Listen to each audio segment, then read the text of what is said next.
मित्रांनो, जवळपास बघायचं झालं तर 50,000 पेक्षा जास्त शेतकरी हे नोंदणीकृत असून सुद्धा त्यांच्या धानाची ही विक्री किंवा खरेदी ही अद्यापही झालेली नाही. त्यात मित्रांनो 40 लाख क्विंटलचं धान खरेदीचं उद्दिष्ट जे होतं ते संपुष्टात आलं, संपलं.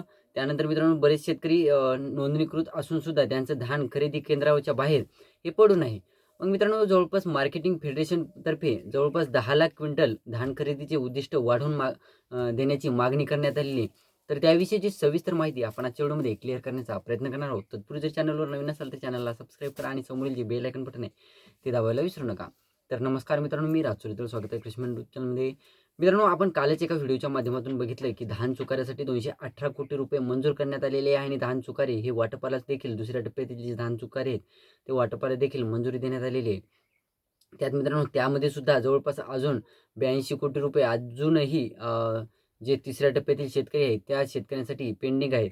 तर मित्रांनो, ज्या शेतकऱ्यांनी अद्यापही धानाची विक्री केली नाही हमीभावाने, ज्या शेतकऱ्यांना धानाची विक्री करायची होती, त्यांनी नोंदणी केलेली होती, परंतु त्यांचं धान हे उद्दिष्ट म्हणजे लिमिटेशन संपल्यामुळं त्यांचं धान हे खरेदी केलं गेलं नाही. तर मित्रांनो, जवळपास शेतकऱ्यांकडून नाराजी व्यक्त केली जात होती आणि त्यात मार्केटिंग फेडरेशनतर्फे एक महत्त्वाचं आणि मोठं पाऊल उचलण्यात आलेलं आहे. मार्केटिंग फेडरेशनतर्फे 10 लाख क्विंटल धानाच्या खरेदीचं उद्दिष्ट वाढवून देण्यासाठी मागणी करण्यात आलेली आणि ही मागणी पूर्ण सुद्धा होणार आहे. काळजी करण्यासारखं काही नाही. काल परवाच एक दोन शेतकऱ्यांनी आपल्याला इंस्टाग्रामला मेसेज केलेले होते की धानाच्या विक्रीचं उद्दिष्ट वाढेल का, किंवा आमच्या जिल्ह्यातून धान खरेदी केलं जाणार का यापुढे, वगैरे वगैरे बऱ्याच शेतकऱ्यांनी आपल्याला विचारलं होतं आणि कमेंटमध्ये सुद्धा बरेच शेतकरी विचारत आहेत, जुन्या व्हिडिओला कमेंट करत आहेत शेतकरी. तर मित्रांनो, बघायचं झालं तर जे शेतकरी आता जवळपास 50,000 पेक्षा जास्त शेतकरी हे धानाच्या जे नोंदणीकृत आहेत आणि त्यांचं धान अद्यापही धान केंद्राबाहेर पडून आहे किंवा घरी पडून आहे.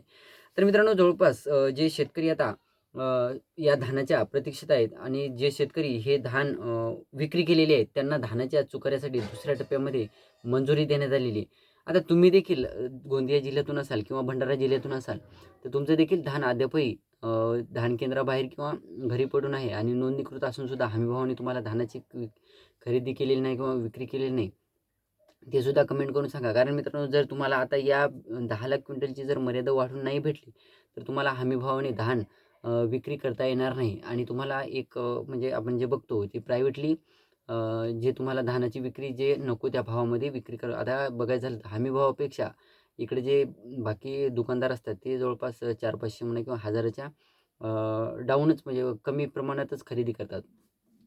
ते झालेलं आहे मित्रांनो. आणि धान चुकाऱ्यासाठी सुद्धा ज्या शेतकऱ्यांनी धानाची जे नोंदणी किंवा विक्री केलेली होती अशा शेतकऱ्यांना धान चुकारीसुद्धा मंजूर झालेली आहे. कालचा व्हिडिओ तुम्ही बघू शकता, त्यामध्ये आपण डिटेलमध्ये माहिती घेतलेली आहे.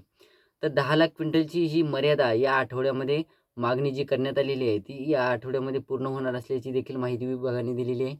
आणि ही 10 लाख क्विंटलची मर्यादा एक्झॅक्ट 10 लाखच वाढून मिळेल हे नाही सध्या सांगता येणार. परंतु मित्रांनो, ही जी मागणी आहे ती जवळपास 7 ते 8 लाख क्विंटलच्या मर्यादेपर्यंत जाऊ शकते आणि 10 लाख क्विंटल एक्झॅक्ट वाढून भेटणं हे देखील पॉसिबल नाही. या आठवड्यामध्ये याबद्दल निर्णय देखील होणार असल्याची माहिती समोर आलेली आहे.